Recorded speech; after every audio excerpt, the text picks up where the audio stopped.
What is going on, everybody? I'm Rob Westerman of GBP Daily, and joining me as always on the 8th edition of Pat Casual is my man, Johnathan Beckman. Johnny, we're 3-1. We got some injury issues. We didn't get Stephon Gilmore, but possibly Jalen Smith may be headed to Titletown. How are we feeling? I don't know. I'm skeptical just because of everything I've read today. Yeah? Just don't know if he'll fix much problems, but I mean, I don't know The Cowboys got rid of him for a reason, right? I mean, that yes. I mean, but sometimes a change of scenery can, as Roger said in his press conference earlier, sometimes it takes a change of scenery. yeah, for a veteran guy like that, veteran-ish guy, I guess he was just drafted a couple years ago out of Notre Dame, I believe.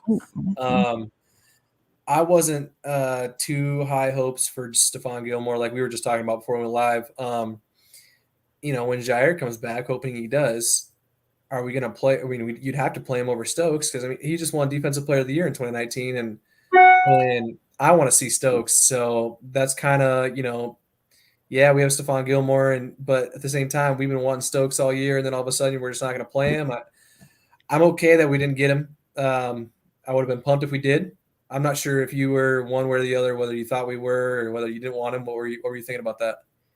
I mean, I would have definitely taken him just because obviously, Stokes has proven that he's at least somewhat ready to play. But at the end of the day, in an NFL like today, you play against the Buccaneers. They've got 3 stud receivers, a stud tight end. You can't have enough good DBs in today's NFL. Right. Let alone elite DBs. If having 2 would really have changed the landscape of the way that Green Bay could play a lot. Stuff in the run because you got 2 corners that you could have put on islands per se. And but Eric Stokes has done his job. No, you're good. I'm going to hop off here and try and reconnect this Twitter thing. If you want to go ahead and just chat for a second here about whatever you want to do here, I'm going to go ahead and try this quick. Okay. Sound good? What's that? The Twitter is not Twitter's not rolling. I'm going to hop off and try and reload it quick. All right. Let's see what happens here. I will click on this. Is it working for you? No, it looks like maybe cut off. It feels like a link or something. Okay, we're good. I just reloaded it. We're good to go. All right, we're back. We didn't leave, but we're back. So, Stephon Gilmore didn't come. That's fine. I went to the Panthers. We talked about it before the show. I know the money probably wouldn't have worked out, but it is what it is, right? Well, but one thing that is true that I saw that was reported was I think like the first $1.6 million was technically paid for by the Patriots. So yep. I think we would have only had to pay him like 5.4, 5.6. I can't remember what the number was. You could have done that. So, it would have put us basically at nothing, but hey. If it would have forced us to do a Devontae contract extension to kind of free up that money, I would have been just fine with that. But I saw earlier on Twitter today, someone had said, was bringing in Randall Cobb and paying him what we paid him prevent us from getting Stephon Gilmore. Now that's interesting. Well, it gave us 2 touchdowns last week, so I really couldn't give 2 shits. Yes, sir. And I'd take it that way over the other way every single day. If Randall Cobb is the difference between trying to make an excuse for not getting a guy 2 months later, then I'll die on that. I'm sure you would. But all right. Now, speaking of, let's before we jump into some Packers Bengals, let's wrap up week 4 with a little Packers Steelers recap, also known as we were just talking about the Randall Cobb game. Let's talk some stats. Our boy Cobby had 5 catches, 69 yards, 2 touchdowns. Of those 5 catches, 4 came on third down. Just a third down monster. Devontae had 6 for 64. Aaron Jones had 3 catches, for 51 yards. And the big guy, A.J. Dillon, otherwise known as Quadzilla, had 15 carries, 81 yards. Stokes had 8 tackles and a pick. Rashawn had a sack. Devondre Campbell also had a nice game, and without Chris Barnes, proved to show how important he was, or how important he is to the team. obviously with the Jalen Smith news, we can touch on that later. The defense ranks 6th overall in the league, I believe, like all together collectively. My question to you is, Johnny, do we have a defense like that famous Rodgers clip that said, we have a defense? Well, we went on, to not really have a defense that year. So my question to you is, do we have a defense, and will this play continue over the next 2 weeks of the season until we get some guys back from injury, or what? Well, I mean, right now our stars defensively are Devondre Campbell and Eric Stokes. It seems like, I mean, I guess Kenny's been doing good. Kenny's the You star. know, and Rashawn Gary's ranking up there for pressures and all that is what I was seeing. But I mean, really, a big difference has been Devondre Campbell's had 3 good weeks in a row almost seems like. It seemed like he had a bad first quarter, week 2, but then after that, and then Eric Stokes won. I think Eric Stokes won NFC Defensive Player of our Rookie Player of the Week. Yep. Much deserved. I know I tweeted out a stats last week, and somebody had replied, and I was excited about it. Somebody replied, "So we're focusing on the positives today, huh?" And yeah, I'm usually pretty optimistic. I know I tweet some things out sometimes that are negative, but most of them are just how I feel or what's actually going on, whether that's negative or positive anyways. But he had a good game overall. 8 tackles. I don't know how many passes defended he had. I know he had quite a few. Talking about Stokes or? Yeah, Stokes, yeah. And then he had 2. How many do you have? 2? 2. And were they both on third down? I know one was for sure. And then obviously the game sealing pick is what do you make of him so far? Performed, underperformed, he for me he's overperformed based on a week by week basis, because it seemed weird that he wasn't playing week 1. So it's like, okay, is this guy not ready? Is this guy, what's the deal here? And so it makes you skeptical of like where he was at, but right. The guy, and they held him out all preseason, so it just seemed weird coming into the year. But I mean, he just played obviously what we hoped. It's only been a couple weeks. As a rookie, I mean, you can't ask for much more, really. I mean, he's a rookie and he's going to take his one of the hardest positions in the NFL. The hardest position besides quarterback. I played cornerback in high school, and I'll always die on that hill where cornerback is the second hardest position on the football field. I know you're a safety. I know you just sit back there and let the corners do those work, and you just you come in and get some tackles here and there, or you come in and get a pick when the corner's doing their job covering the guys, so then you have to make the pick. I know you're a safety. You like the easy way out. Mm-hmm. Meanwhile, I was on the outside grinding away, just doing my thing. And quarterback of the defense. Yeah, I mean, if that's what you want to call it, that's fine too. I would argue that a middle linebacker is a quarterback of the defense, but you're a safety. You're a coach. Let's step away from the Packers for 30 seconds here. You coach a varsity program. You call the plays, offensive coordinator. What's the team looking like? And are you to blame for part of the lack of success so far this season? I'm putting you on the spot. Have you put your players in the best position to win, or? I mean, you're kind of cutting out, but I mean, obviously the key, just like every team, is to have a fundamental base to the team, and then figure out who your players are, and move around and try to emphasize where your players are best. For Green Bay, where that relates is getting the ball to Devontae and Aaron Jones. We've kind of tried to do the same thing. I mean, we have a lot of issues as far as the program that I'm part of is big on trying to I mean, it's been a rebuilding thing for a long time, but it's just getting the basics. So, I mean, it's trying to get our best guys the ball, but it's just been a lot about grounding the basics. No, I get it. What's the record right now? 1-5. Yeah, 1-5. It's not going well. We still got some games left, and how they do it here in Iowa, it seems like they let all teams in the playoffs. Am I wrong? Not anymore. Not anymore. You have to get top 2. You have to get top 2 in your district. It was that way, but now it's top 2 in the district. So yeah, which we still have a chance to do. because the district games are the only ones that matter. But yeah, so Good deal. All right, well, back in the Packers here. Some other news out of the Steelers game.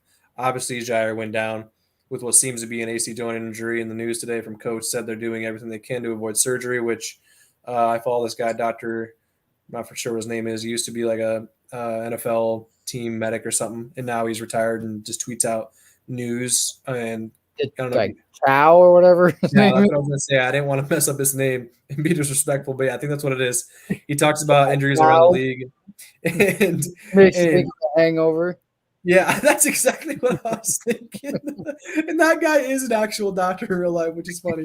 Anyways, enough of the hangover. He had tweeted out that surgeries are very rare when it comes to AC joint injuries. So this must mean that it's pretty serious if they're even considering it, or if LaFleur has to say like we're trying to avoid it. So that obviously must have been an option at some point. Um, Yeah. Anyways, if he does have surgery, Andrew Herman asked today if it would end the season, and then coach said most likely or more than likely. So yeah, Jair, we don't know what's going on with him. Preston went down for a little bit. He came back in and finished the game. Savage went down, came back right away. I don't know about you, but this year kind of has those 2010 vibes all over it. As you remember, we had a ton of guys on IR, and also as you remember, we won the Super Bowl. So my question to you again: outside of Rodgers and Devontae, and let's throw Aaron Jones in there too because he's obviously a superstar of this team. Outside of Rodgers, Devontae, Aaron Jones, who's the one guy that absolutely cannot miss time this season, whether it's for an injury, COVID, any other reason? Who's your one guy that you're protecting? Are we not including the guys that are hurt right now, like David Bakhtiari? Let's go with a Yeah, guy that's playing let, right let's now. go with the guy that's playing right now. Yeah, who's Um, your one guy? Is it Yash? no, Billy fuck. Turner? Those are No. both answers. I mean, it's with Jair or not including Jair because it'd be Jair for me. I mean, you'd have to say probably Kenny Clark Wow. because Yep. they would probably run all over it. I mean, without a defensive front, I'm sorry. We get through a lot of games, but look what the 49ers have done to us in the past and Oh, in those team I mean where we just get the ball ran on us in the yeah. playoffs. I I'm mean, so I'd glad. say Kenny Clark since like 6 of our 8 best like players are hurt. I mean, he's like next He's up, the right? next best guy outside of those. That's a good answer. When I was thinking about that question earlier, honestly, I was not having trouble thinking of somebody, but Kenny Clark didn't come to mind immediately, which is 100% my fault because he should absolutely be the guy that, like you said, if he's not there, I mean, I mean, our yeah, defensive line is definitely a weakness of the team, quote unquote. yeah. So Oh, and if him, Kenny Clark was an average guy, it would be an absolute, yeah, decimate. he just so happens to be a very good player. Oh, so yeah, I remember when he was drafted. So then, who's your guy? Go ahead, my guy, my guy is Mason Crosby. Mason Crosby, baby. I I know we're protecting a kicker on the practice squad every week, but Mason Crosby, Kenny Clark is a better choice than Mason Crosby. I'll go ahead and say that. That's fine. But come on, man, Mason Crosby, if he misses time, That's because you have a signed jersey from 2 weeks ago. no, I Did, mean did he that. did he did he write you a little script on the jersey about Yeah, this? oh yeah, uh huh. On Yeah, why yeah. why He said extra what he fandom? said. What would this team be without me? That's what Yeah. he wrote on it. So, anyways, my guy is Mason Crosby because I've always heard your quarterback. I don't know how this makes sense, but I always hear it. Your quarterback is only as good as your kicker. Um, or is it your team is only as good as your kicker? I don't know one way or the other. Obviously, kicker is one of the more important Today's positions in the NFL. NFL. Um, that's my opinion because if we're missing extra points, we're missing field goals. We don't notice when he's hitting all these. We don't notice what the difference might be.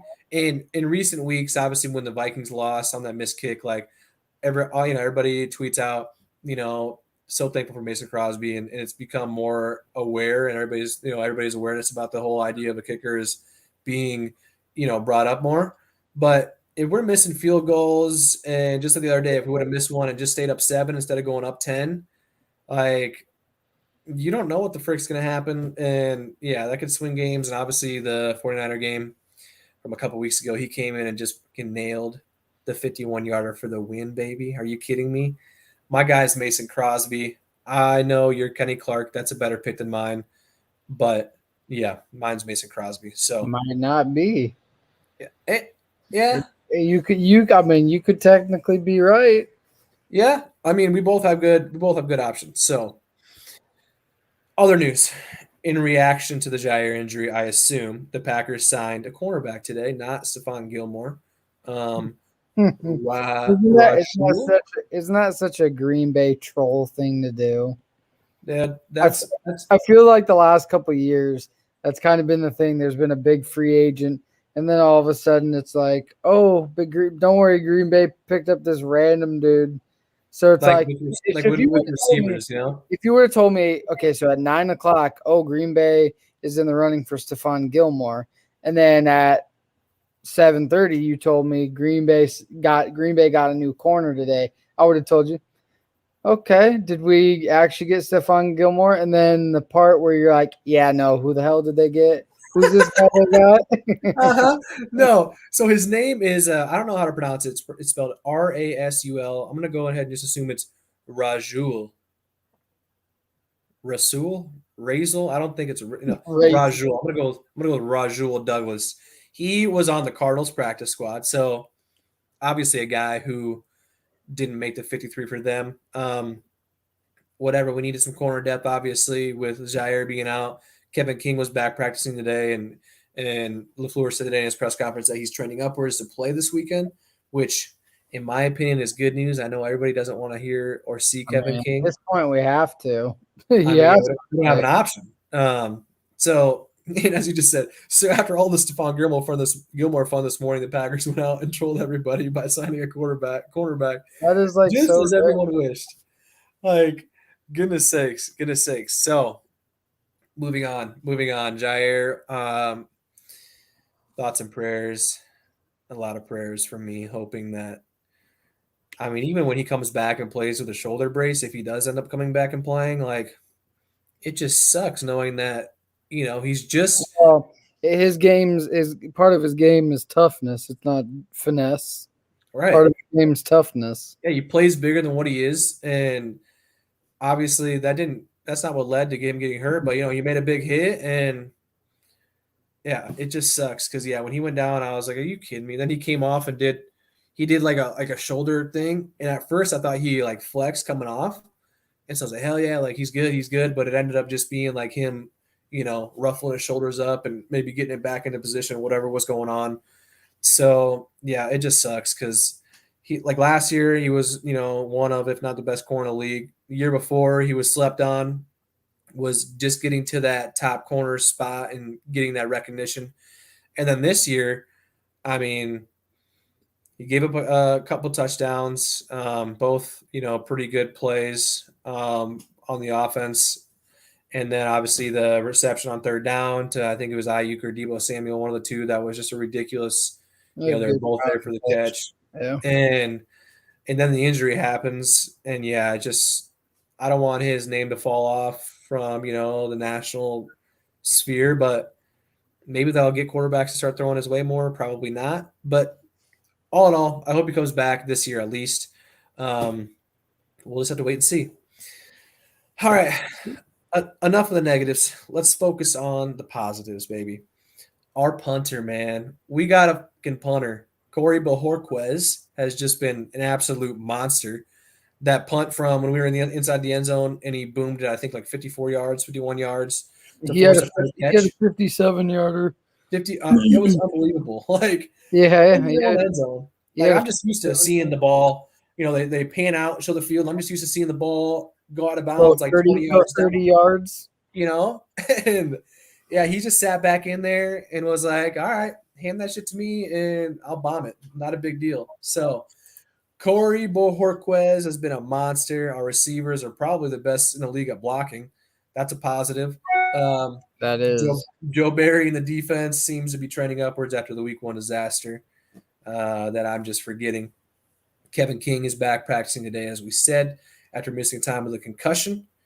And AJ Dillon, when given the opportunity to, he can be the workhorse, whether that's late in games or whenever Jones is getting rest on the sidelines, or maybe he's split out wide in some pass catching situations. Question to you is, what are your thoughts, if any, on any of these positive notes? Does one thing stick out to you? What is your take on either of those? You got one that sticks out? I mean, well, first of all, everything's positive since week 1. Yes, sir. But I mean, besides our kickoff coverage unit at the yeah, before I the mean, half on the 49er game, but no, so far so good with everything. yeah, I mean, I mean, really, I can't. Well, if I were to flip it and go advocate for what's been the worst thing for us, and not even go for what's better. I mean, kickoff coverage has still been a little bit rough. Kickoff returns been kind of rough. And it's not even Colin Hill. Like I tweeted out during the game last week, he doesn't even have any room to run. Like there's guys hitting him at the 10, 15-yard line. So it's like, one thing that's really weird in the NFL nowadays that I would kind of question is, since they moved it up to the 25-yard line, honestly, I'd like to know the statistical, like the stat of like where, like on average, because I'm sure these special teams guys have to have the stat, right? Of when you return a kick from the 1 or whatever, like how far do you on average get out when you return it, as opposed to how many times do you get it to 25? Is the average below 25? So is it just that's for what I'm take saying. kickback? Is that what you're saying? Yeah, I feel like you see so many times it go out to like the 22-yard line, 23, 24, 25. How many more times do you see it go out to the 30 than you do seeing it at the 20? And then sometimes is it worth the potential flag, fumble, right? Time What's off the the risk clock? there? Like, no, I'm with you, because I feel like it isn't even close. If you were doing an average, like my guess would be, especially for us, like I would say the 19-yard line is an average, as for as far out as we get. And then you throw in the risk of a flag, a fumble, somebody getting hurt on a block, or all the above, as opposed to just letting it go behind you and just saying, nope, we're going to let, the GOAT come out here and march us down the field 75 yards like it's no big deal. But at the same time, it's like, if you're an opposing team and you see how bad some teams are on kickoff return, I mean, you almost always got to punt it, or kick it, to the point where they have to return it. You know what I mean? So Kylan Hill is averaging 21 yards a kickoff return, which is 16th in the NFL. So right around the middle. But then again, like some of these guys like Jalen Rager, that doesn't count. He's got 1. So and then Jakeem Grant has 2. So really he's middle of the pack. So it's been okay. 2 total kickoff returns. Yeah. I mean, Kylan Hill has 7 total returns. A little early. But I mean, kind of a random thought to go off tangent. Whenever I'm watching, honestly, whenever I'm watching games, I always kind of wonder that, and I sit there and I'm like, God, is it really worth returning the ball? I think we're just scarred from Ty Montgomery in that Rams game. Yeah. Are we? Yeah. That year was so messed up, dude. I don't even want to go there because it's terrible. So yeah, I mean, I don't know. It's just, I don't know. We should have won that Rams game. I mean, focus on the positives. Our receivers are blocking great. AJ Dillon, it's a freaking workhorse, dude. Hand him the ball. He had 81 yards the other night. Like, let's go. That's probably got to be his breakout game besides that Titans game last year. Yeah. 81 yards, I mean, to be honest with you, and that's one thing for when I was in high school, I remember our quarterback receiver coach, the first thing he asked first day of practice was, he sat all the receivers down, and I wasn't necessarily a receiver, but you just by trade, when you have to have an offensive position and a defensive position when you're still at varsity. And he's like, what's the most important thing that we can ask of you guys? And Maybe I was being a try hard, but I knew right away. I said blocking. And he's like, 100%. "Yep, When especially back in our day at CF, 100%. It's I blocking." mean, my Our go ahead. our receivers, even though we're not playing well, our receivers are some of the best blockers I can guarantee in the whole state at our level of play. Yeah. If you when teams turn on our film, they constantly see our receivers driving DBs 30, 40 yards back Yep. and pancaking them. I mean, we saw, I think Amari Rogers, we put him one-on-one with TJ Watt like on Yep. one play last week is what happened. I mean, the value of Love having it. the Allen Lazards and the guys that are blocking their asses off is extremely Yeah. important. No, like you said, you were being a tryhard in the meeting saying, yeah, blocking, blah, blah, blah. But, back in our day at CF, He asked the varsity football, question. That's the we answer. never, the only plays were, counter, fullback dive, and then back to counter and fullback dive. And then they would throw it to a tight end, once or twice a game. Like my senior year playoff game, we won like 30-7 or something like that. We threw the ball one time and it was a pick. So it's like we never ran the ball. So yeah, blocking, like you just said, is just awesome. So all right, week 4 is done. Already 4 games now. We sit at 3-1. I don't know about you, but I'm happy as hell to be 3-1 and first in the North, considering all that's happened. I told you I wanted at least 2-2. 2-2, 3-1. I just felt like 4-0 was too difficult. But especially if you would have told me with the injuries we have, 3-1, I'm taking that all day. Oh, and it's like considering what we thought the teams that we played were before the season, like Niners super good, Saints we thought we were going to win, Lions we probably knew we were going to win, and the Steelers who obviously had a great year last year, then they skid after they were 11-0. They had a really good week 1. They had a really good week 1, so even then we thought that week 3 and 4 game were going to be tough, but we go out. Aaron Rodgers, 37 seconds left, says, "What's up?" That's plenty of time. Mason Crosby says 51 yards. What's up? That's automatic for Money Mason. So we take care of business out there, which is just, it can't be talked about enough on how huge that is. And then obviously we go out and beat the Steelers who just haven't looked good. Although that offsides call on Joe Hayden, that's his name, right? Joe Hayden. Yeah. I didn't think he was offsides, but I'm not complaining. So we're 3-1, baby. Anyway, as far as injuries, especially like you said, considering the injuries and losing week 1, considering the injuries, it's that's insane. Impressive that we are where we are. That we haven't after week 1, and then with the injuries Green Bay's had, it's impressive to be 3-1. No, it is. There's some of their best players have been out. No, yeah, I'm right there with you. Before we chat Packers Bengals, let's take a quick peek at the NFC North as a whole. NFC North peak, we got the banner down there. Good things happening.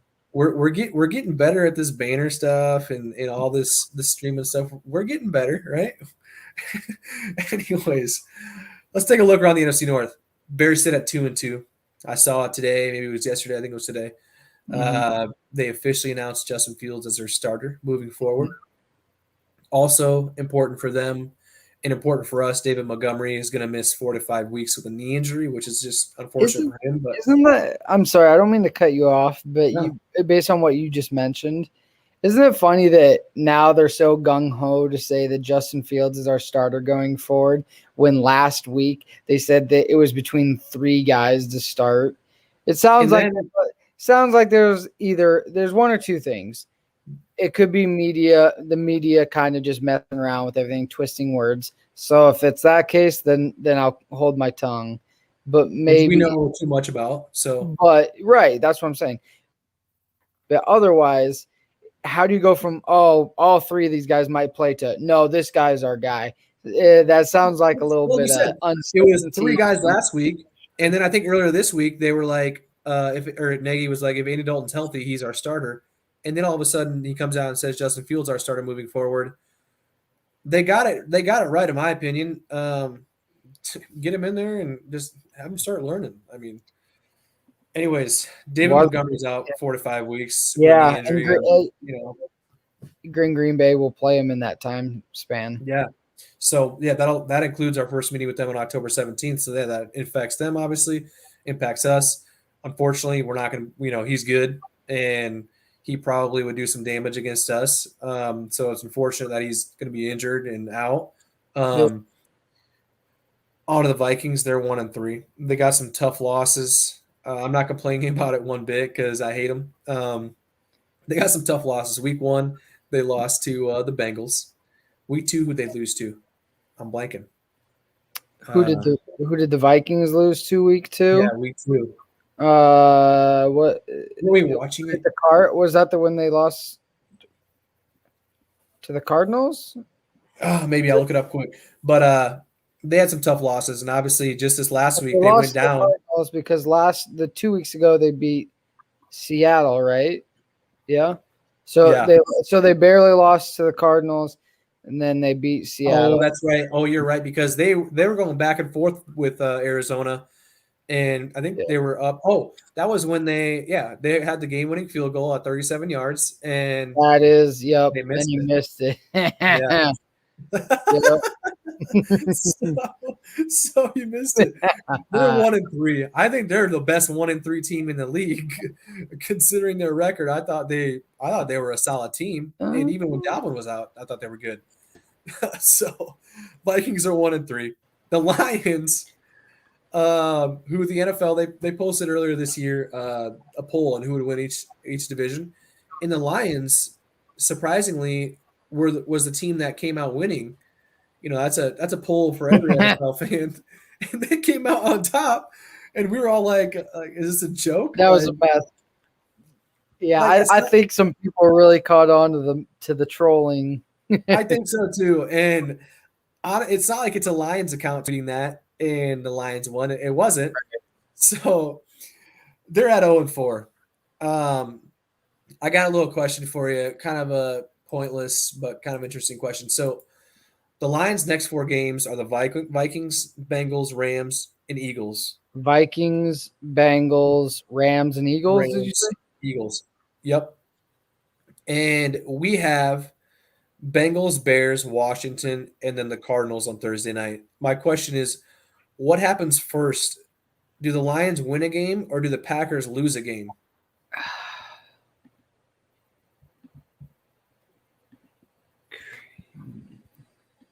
Let me click on this Lions schedule real quick. So Vikings, Bengals. So Rams is an automatic L. Yeah. Let's go with Lions win. Watch them beat the Vikings. I don't think they will, but there's just one of those weird things, funny things that we could talk about next week. I doubt they will though. I don't think they'll beat the Vikings. I don't know if the Bengals are for real. I guess we're gonna figure out this Sunday. They won't beat the Rams. I'd be surprised. And then Eagles. So, I mean, it could happen in the same week. Eagles, them beating the Eagles and Green Bay losing to Arizona. Cardinals. Yep. Yeah. Is that what you're going with?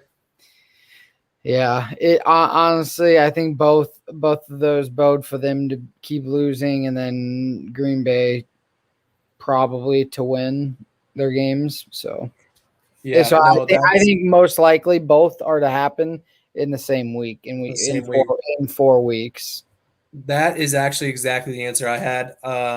Obviously, we'll play Thursday night, and they'll play Sunday against the Eagles, or Monday night. I don't know when their game is. Yeah, I just don't think the Eagles are very good. I think the Lions. So technically, yeah, I take the Packers to lose the game first. But if we're talking week by week, it'll happen the same week. I think it's just going to be tough. I had somebody in my mentions the other day asking, I talked about week 1. I said, this is a joke. Nobody should be scared of this defense. And someone had screenshotted it and then posted it in a reply to where I was talking about the defense and praising it or whatever. And they're like, so what do you think about this now? I told you not to talk about this, so you look like a fool. I was like, dude, what I said was my opinion. And even now, is anybody actually scared of this defense? No. I think Green Bay's defense is just a decent defense. They're decent at times. They're never dominant. No. But they can be good, but they can be very bad. Not like very bad.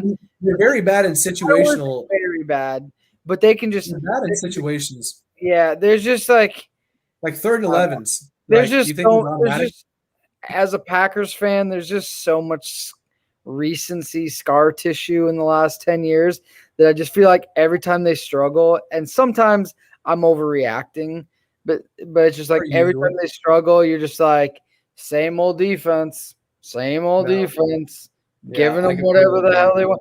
Because it's just like it is one of the most ridiculous things that probably in the last 10 years that I sit at and reflect on myself is that green is I sit there and teams would the Roethlisbergers, Staffords, Rivers, Breeze would throw for 400 plus yards on Green Bay's defense, and then Aaron Rodgers just doesn't ever really throw for that many yards.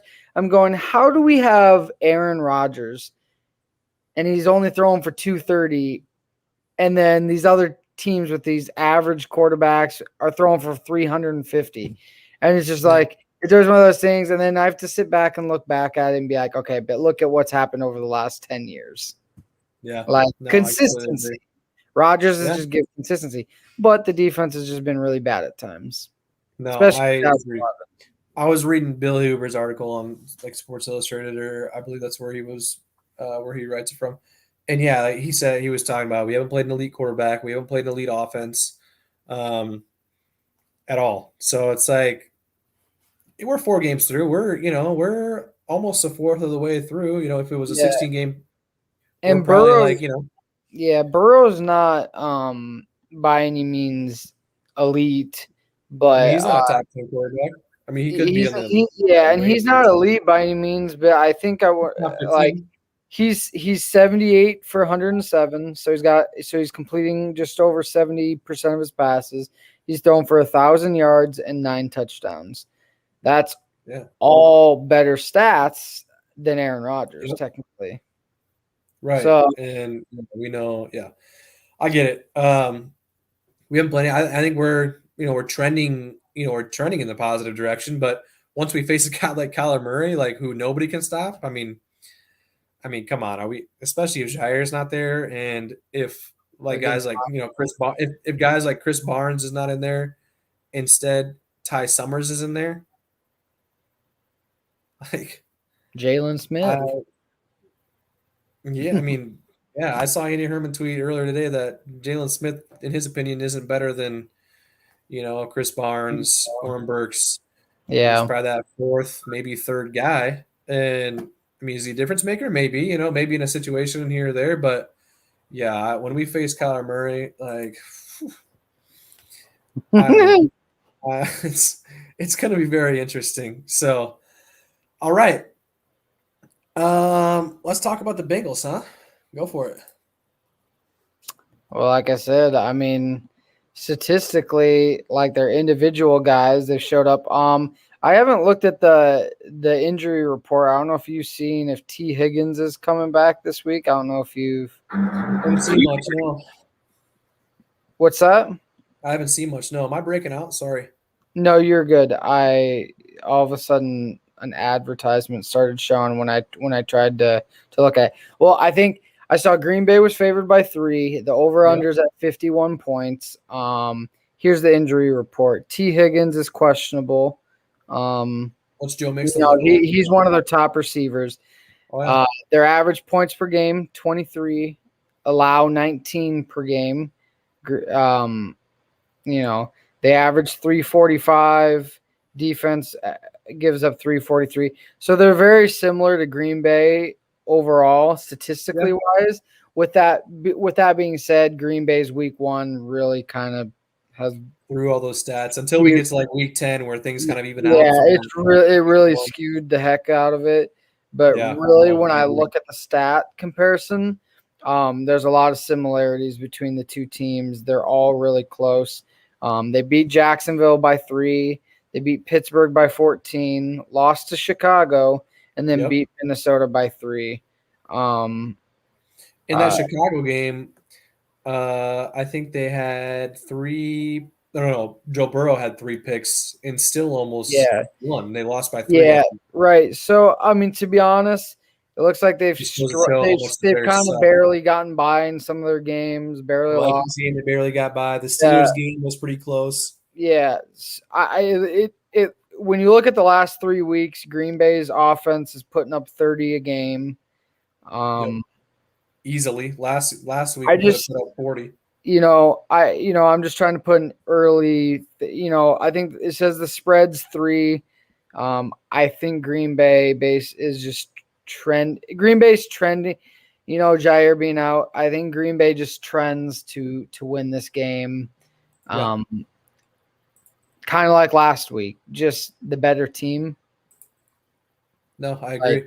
I wasn't sure how, before last week's game. I wasn't sure how it would work, but after watching these last 3 weeks, kind of looking at the Bengals, what they've got, I just think Green Bay they seem like the better team, going into it. Obviously, penalties, fumbles, all the stuff that nobody needs to educate anybody on can change it. But going into the game, I feel 3 points. Green Bay can beat them by more than 3 points. I'm thinking Green Bay's got the handle on this one. That's Yeah. just, I don't know about Well, you, but I agree. Like you said, they're 3-1. Although they're 3-1, I don't think they're a team as good as like the 3-1 Rams, like the 3-1 Bills, 3-1 Chargers, right. 3-1 Packers, 3-1 Cowboys, 2 and 3-1 2 Buccaneers, Chiefs. 2-2 Chiefs. I don't think they're on that level of, they're right below, but Yeah. I don't think they're on that level yet. Yeah. They were losing the Jaguars basically the whole game. Yeah. And then barely won on a last second field goal on Thursday night last week, I believe.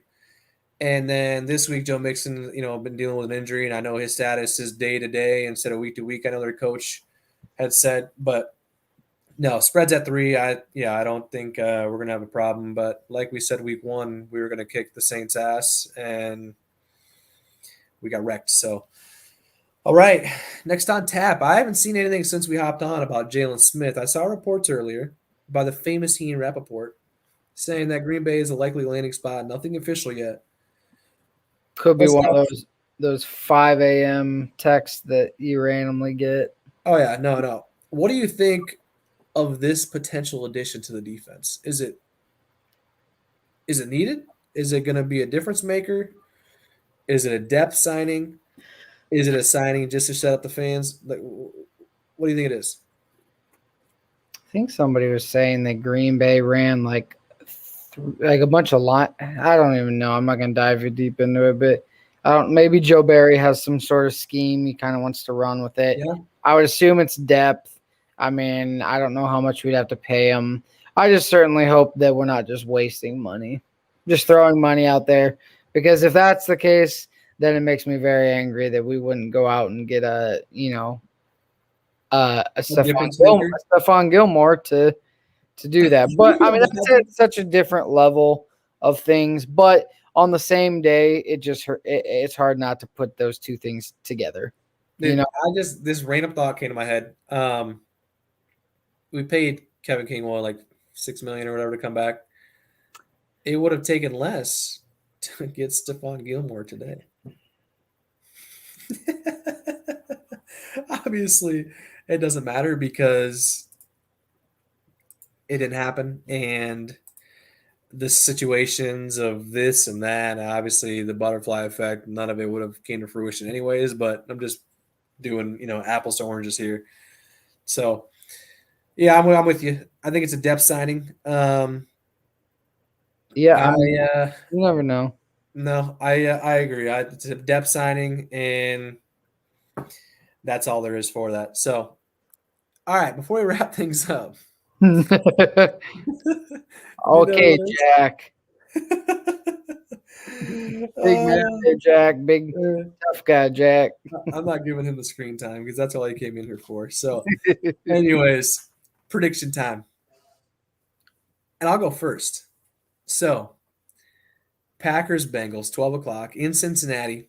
The spread is -3, as you said earlier. I think they cover, and honestly, I think they control this game from start to finish under one condition, though. Under one condition. If they opt to receive the ball to start the game, if they get to choose. We saw what happened last week. We kicked off. They marched right down the field to score. However, we did end up getting points before the half and coming out of the half. Did we not? We did. Yeah. Yeah. Yeah, we did. Sorry, I just want to double check before I threw some Either stats. either way, even if we didn't, it set up to work. Yeah, no, I did. So, but still, I used to be the defer every single week. That was my thing. I love doubling up at the half. But then, like last year and the beginning of this year, when we saw get people just march on the field, and then us playing from behind just wasn't our thing. I've officially gone to the other side of where I'm wanting to receive the ball. Give Aaron Rodgers the ball first, go down and score 7-0. I know that doesn't take the other team out of their like rhythm or their plan yet, or their schemed up or their what am I trying to think of? Their scheme, their plans coming in. Right. The script. The scripted plays. Yeah, no, that's what I was thinking. So it doesn't get them out of their scripted plays yet. But we get up 7-0, force a punt, get up 14-0. And then their game plan, not all of it prize out the window, but they're focused more on getting back in the game or at least staying with us. That kind of makes for a little bit easier on our defense. They're expecting pass more often than not, and as we've noticed when we've gone up, that's like in the Lions game, that's helped our defense. So, what's your prediction for the game, Johnny? 31-20. I just think I just don't, like you said. I don't think the Bengals are. I don't think the Bengals are quite up to the par of one of the better teams in the NFL, and Green Bay is trending in the right direction. But it really comes down to being healthy though too. Going from there. But I think 31-20, regardless. I mean, I'm with you as far as what most people like to do, that most people like to kick the ball off. But I if Green Bay receives, I don't hate them getting the ball and trying to score first. And No. doing that. It's always nice to put your defense out there first though, and then kind of, hey, defense gets a stop, offense goes and scores, and then you have a big advantage on that. But either way, I'm not going to complain with either outcome on that, because normally I would say kick the ball first, but otherwise, Green Bay receiving the ball is always an advantage for them as well. Yeah, like I said, I'm a receive the ball kind of guy, and I like we talked about. I don't want to get behind 7-0 and then go 3-and-out, because that seems to be our freaking, that seems to be our thing. We get down 7-0 and that's like, shit, we got to score now, and they come out and spread the first play, and yeah, it usually never ends up being or turning out the way we want it to, because damn well if the defense just got ran down the field and scored on, and we go 3-and-out and they're back out there for another 5-10 minutes. Next thing you know, it's middle of the second quarter and we've had the ball once, maybe twice, and we have a game like the Saints. And yeah, so we got a trivia question. I'll let you go ahead and I do. I and was just I was kind of looking on Twitter earlier. But trivia from 2010 to 2020, how many playoff wins did Green Bay have? Hint: they made the playoffs 9 times. so let me type it in the chat here so that people can see it when So overall, Green Bay was 115 and 59 and 2. 2010 to 2020. How many playoff wins does Green Bay have? Yep. And they made the playoffs 9 times. Their overall I don't even know this one. I'm going to go ahead and overall guess. record, they had the second best overall in that decade, 115, 59 and 2. We know one of those ties was to the Vikings on the Clay Matthews terrible awful roughing the passer call. I just remember that because that was right around my wedding. But yeah, I mean that's what I can give you. Made the playoffs 9 times. That's a hint for anything. So kind of goes based off of that. That's tough. we might have to go through because I'm checking out our Twitter feed right now, and there's people commenting through Twitter, but they're not popping up here on our StreamYard, You have to. which is odd. You see that? Why don't you throw a comment in there and see what pops up? Oh, low Low road road to to the 10. 10. Nope. JD6 on Twitter says 18 playoff wins. That is not correct. 10. I'm not giving any hints. I was just about to. No So hint. Hey, I gave the hint. We made the playoffs 9 times. Uh, you know, so I mean that at least helps you narrow it down. Of yeah. okay, how many times were we a number 1 or number 2 seed? How Right. many how many times did we make it past the divisional? How many NFC championship games have we been in? Um, And how many have we lost? and how many have we lost? A ton. Like, goodness sake. So 2010s, including the Super Bowl run, is it not? Um, Because obviously that's 4 right off the bat. yeah, I mean, I think that's what it's including because Yeah. they would have actually won the Super Bowl in 2011. Okay. It was that stat that I read off there because No, we went in the next year, didn't win one against the Giants as the number 1 seed. we choked at home Um, after going 15-1. Year after that was 2012. We got a great shot that year. I'm on my Twitter. I'm on my phone on the Twitter chat right now, and somebody did come through and say the correct answer. You want me to go ahead and announce it? yeah, that's fine. Skylar Pierce, which he commented 11. 11 is the correct answer, right? It is. It is. Skylar Pierce. Way to freaking go, man. And Skylar, thank you for clipping that little shot of us last week and posting it. I thought that was pretty cool. So thanks for doing that. We'll get our Twitter thing fixed because I'm seeing a bunch of comments come through here that I'm not seeing on my computer. So we'll have to figure that out. So Skylar Pierce, why don't you shoot me a DM on GPD? We'll I don't got any cash prizes. I don't got anything to give you. Maybe we can just give you a shout out or something. I don't know. Just to say thanks for tuning in and thanks for participating in the trivia. That's all I got for you. So you got your 10 seconds of fame for the one or two people that are watching us right now. So, all right. So we're 50 minutes in. I purposely cut it short this week because last week it went long, but we ended up going long again. But that's okay. We talked about some good stuff, and we're 3-1, playing the Bengals this Sunday at noon in Cincinnati. Last time we played the Bengals, I believe, was at home. Was it the Geronimo Allison game? Overtime? Yeah. Was that the game where we no, was that the game that we won in overtime and then it was like an Aaron Jones touchdown to win the game? No, that was the Browns game. Was that No, there? that was the Buccaneers game That was because the Buccaneers game, the you're right. Browns game was when Devontae like had that spin inside, then spun out or Yeah, spun you're outside right. and scored the touchdown to win. Right. So you Yeah, remember Buccaneers. remember the Jonathan Franklin game a couple years back when he Yeah, I fumbled that do. ball? I do. I think Rogers referenced that too in his press conference today. did he? I missed his conference today. I watched Yeah. coaches, but I didn't see Rogers. Excuse me. My goodness. I saw Packers beat writer. He was posting Mike Spofford talking about the game in his chat today, daily chat with the fans about. I think the Bengals scored the first 14 points. We scored the next 30 unanswered points, and then they came back and scored 20 unanswered points to win. And I think there was a punt fumble by us, return for a touchdown. Jonathan Franklin fumble for a touchdown.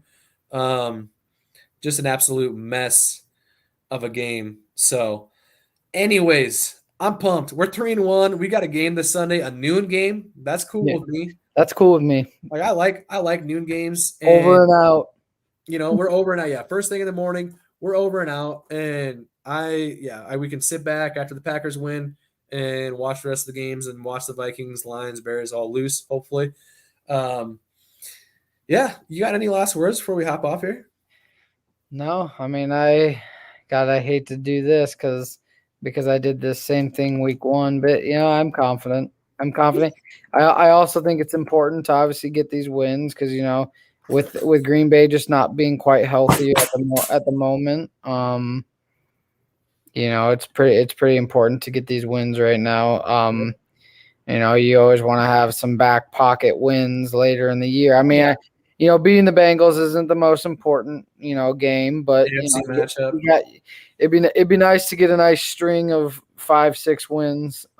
Yeah, compared to 1, maybe 2 losses come Arizona. Yeah. Because we're gonna be facing Well, I mean, we play Arizona, Chiefs, at Seahawks, Seahawks, Vikings, Rams, Rams. Vikings. We've got a tough 5-game stretch coming up.